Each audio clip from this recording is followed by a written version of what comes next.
আমি যখন কবিতা লেখা শুরু করেছি তখন তোমার বাপ দাদারও জন্ম হয়নি, এমনকি মানে রবীন্দ্রনাথ, নজরুল সব আমার জন্ম, ওদের জন্মের আগে থেকে আমি কবিতা লিখি। তোমরা ছোটকালে একটা কবিতা পড়েছো, পাখি সব করে রব রাতি পোহাইল, কাননে কুসুম করি সকলে ঘটিল, ওইটা কিন্তু আমার লেখা। কিন্তু তোমরা তো আধুনিক যুগের ছেলে মেয়ে সবকিছু আপডেট পাইছো, এক একটা অক্ষর পাইছো, অক্ষরের সাথে আবার আকার রসিকার দীর্ঘিকার রসিকার মেলা কিছু হয়। আমার যদি এত কিছু আবিষ্কার হয় নাই, অনেক আগের যুগের মানুষ তো। এই কবিতাটা যখন প্রথম আমি লিখি তখন আকার রসিকার দীর্ঘিকার কিছু আবিষ্কার হয়েছিল। তখন আকার রসিকার ছাড়া এই কবিতাটা আমি লিখেছিলাম এইভাবে, পকসব করব রতপহল পনরত সম ফল সকল ফল। কিছুদিন পরে যে মনে করো ভাষাবিদরা আকার আবিষ্কার করলো, আমার কবিতা হয়ে গেল পাকাসাবা কারারাবা আতা পাহালা কানালা কাসামা ফালা সাকালা ফাটালা। তারপরে যে মনে করো রসিকার আবিষ্কার হইলো, আমার কবিতা হয়ে গেল পিকিসিবি বিরিরি বিরিরি বিরিরি পিনিনি পিসিনি ফিদি সিকিরি ফিদি। তারপরে রস্যকার আবিষ্কার হইলো, আমার কবিতা হয়ে গেল কুকুসুবু কুরুলুবু রুটুবু হুলু কুল্লু কুসুমু ফুলু শুকুলু ফুটুলু। তারপরে যখন এইকার আবিষ্কার হইলো, আমার কবিতা হয়ে গেল পেকেছে রে কেড়ে দেবে রেতে পেহেলে কেনে রেখে ছেলে ফেলে সেখানে ফেলে। তারপরে যখন ঔকার আবিষ্কার হলো, আমার কবিতা হলো কোকোসবু কুরুলুবু রতপ হলো কোন কুসুম হলো সকল ফটলো। তারপরে যখন ঔকার আবিষ্কার হইলো, আমার কবিতা হয়ে গেল বৌ খৌ সৌ বৌ কৌ বৌ বৌ বৌ রৌ কৌ বৌ বৌ বৌ কৌ বৌ ধাউ খাউ। যাই হোক, যখন কমপ্লিট হয়ে গেল, আমার কবিতাটাও কমপ্লিট হয়ে গেল, পাখি সব করে রব রাতি পোহাইল কারণে খুশি সকালে ফুটিল। কেমন হলো? ভালো হলো? আচ্ছা কবি সাহেব, আমরা তো এতক্ষণ শুনছিলাম আকার একার অস্বীকার দিয়ে। যখন আকার একার ছিল না তখন আপনি কিভাবে এটা?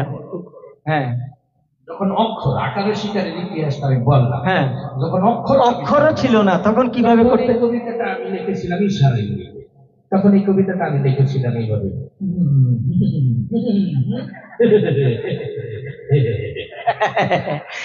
আচ্ছা আচ্ছা আচ্ছা কবি সাহেব, আপনার এই কবিতা যদি বাংলাদেশের মিডিয়া রাজনৈতিক জগতে তারকারা যদি আবৃত্তি করতো তাহলে কিভাবে করতো একটু যদি বলতেন। আমার কবিতাতে সবাই আবৃত্তি করে, তোমরা তো সুস্থ সংস্কৃতির চর্চা করো মাশাআল্লাহ, আমি একদিন গেলাম অসুস্থ সংস্কৃতির জগতে, দেখতে যে ওরা কিভাবে আমার কবিতা আবৃত্তি করে। একদিন এর ভিতরে হাত দিলাম, হাত দিয়ে পেছনে ডিপজল ধরাই গেছিল।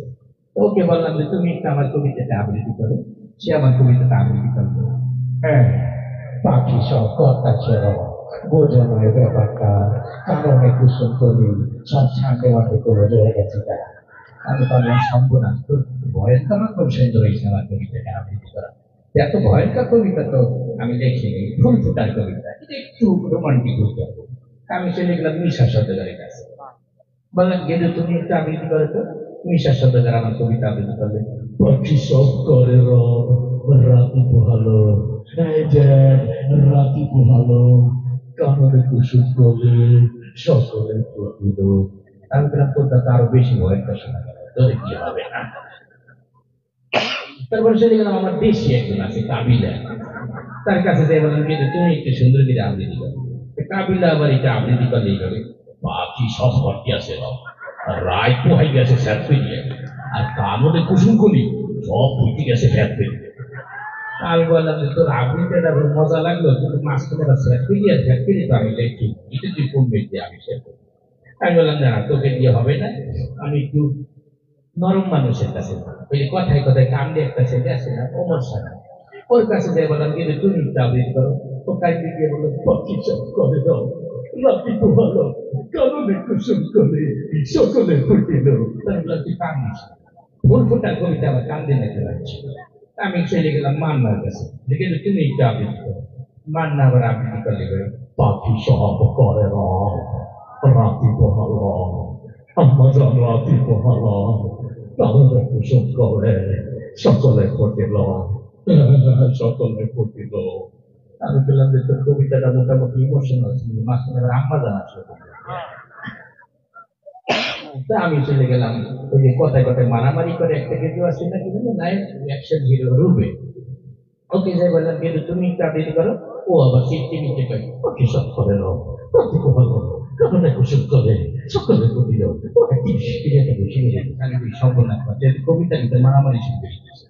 এই কি হবে না? আমি ভাবলাম যে না, এই ওই অপস্বামী স্ত্রীর জগতে না, আমি একটু রাজনৈতিক অঙ্গন থেকে ঘুরে আসি। রাজনৈতিক অঙ্গনে যে প্রথমে আমার কাকুর সাথে দেখাই, সবাই দেখে কাউরে কাকু দেখা, কাকুকে যাইয়ে বলা হলো, কাকু আপনি চাকরি দিতে তো। কাকু আবার আমার কবিতা আবৃত্তি করে, পাখি সব করে রাতি পোহানো, এ নিয়ে রাজনীতি করার কিছু নেই। কাননে কুসুম কলি সকলে ফুটিল, ফুল ফুটু আর না ফুটু পদ্মা সেতু কিন্তু হয়েই গেল। আমি বললাম আপনি আমার কবিতা কিন্তু পদ্মা সেতু হান্দাই দিলেন, আমি তো পদ্মা সেতু নিয়ে কিছু লিখিনি। আমি বললাম যে না, আপনার দলে কাজ হইবে না, আমি একটু আপনার বিরোধী দলে যাই। বিরোধী দলের ম্যাডাম যিনি মুরব্বী হয়ে গেছে, তাকে যাই বললাম ম্যাডাম আপনি একটু ট্রাই করেন। তো ম্যাডাম আবার সুন্দর করে আবৃত্তি করলে, বিসমিল্লাহির রহমানির রহিম। প্রিয় নগরবাসী, আপনারা জানেন পাখি সব করে না রাতে পোহালো, ইনশাল্লাহ কাঁদলে কুসুম কলি সকলেই ফুটিবে, না ফুটিলে ঈদের পরে তীব্র আন্দোলন হবে ইনশাল্লাহ। আমি বললাম আপনি আমার কবিতা ফুল ফোটার কবিতার ভিতরে আন্দোলন শুরু করে দিলেন, আন্দোলন দেখতেছি না। তা আমি বললাম যে না, এই দেখি কারো কাজ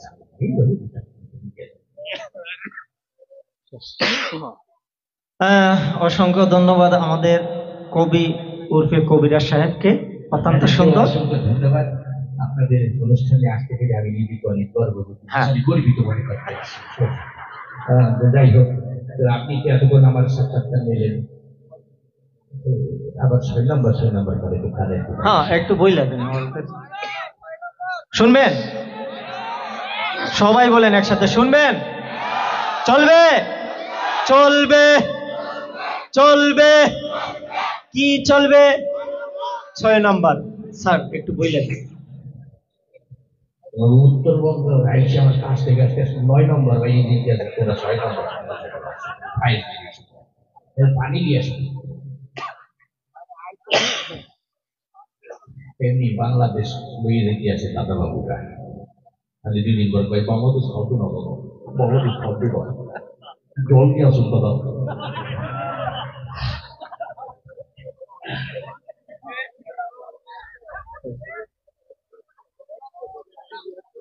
আপনাদের তো বেশ ভালো লাগতেছে নাকি? আমি কি কিছু বলবো? আচ্ছা বলবো ইনশাআল্লাহ। তবে দেখছেন এত ঠান্ডা উত্তরবঙ্গে, এটা কি করলে না উত্তরবঙ্গে ঠান্ডা দিয়ে দিলাম, আপনি ছেলেটা চাইছেন না তো। আচ্ছা থাকি আরেকটু লাগবে। ওই ঘটনা হয়েছে, ওই তাবলিগে মনে করেন গেছে, আমাদের দেশে যারা সিনেমা জগতে কাজ করে ওরাও তো মুসলমান, তাই না? ওদের কাছেও তো আমাদের দাওয়াত পৌঁছানো একটা ইমানি দায়িত্ব।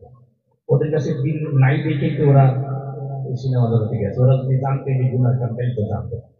এইটা যে গুনার কাজ, এটা জানানোর জন্য আমাদের দাওয়াত পৌঁছে যাবে না তাদের কাছে। আমরা মনে করি যে ওরা সিনেমা জগতে গেছে গেছে সমস্যা নেই, বাবা জল নিয়ে এসেছিল।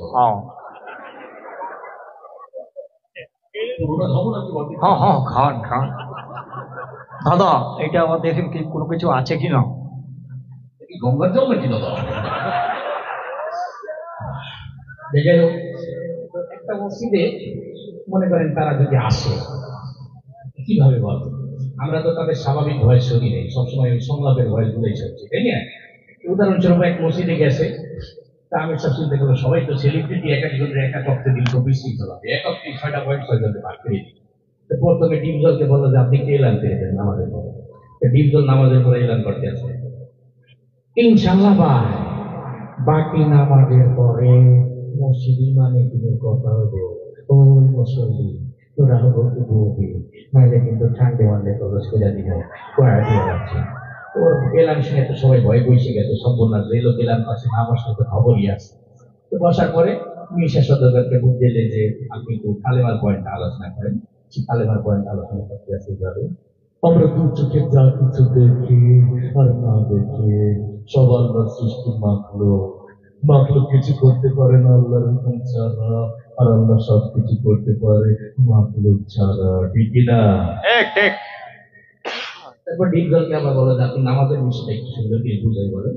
সে নামাজের বিষয়টা বুঝাই বলতে আসলে কিভাবে, ও আল্লাহ রাসূল জানতে জানতে নামাজ পড়ছে, আর সাহাবী গরি গাইছে, অমতেই নামাজ পড়তে হইল, বোঝো নাই মাসলাটা, দুধু খা, এই মাংসা পরে নামাজই গাই দিবি। যাই হোক, তার মধ্যে এই বইলে গেছে। এরপরে ইকরামুল মুসলিম জিকিরের বিষয়টা দিয়ে হলো কাবিলা। এই কাবিলা জিকিরের বিষয়টা বলতে ওর হলো কি, মাওলা পাকের জিকির তোমার দিলের ভিতরে টাস টাস করে বাঁচতে থাকবে। জিকির হইলে যদি তুমি কবরের ভিতরে হাত দেয় করো, তাই তো বাইসে গেলা।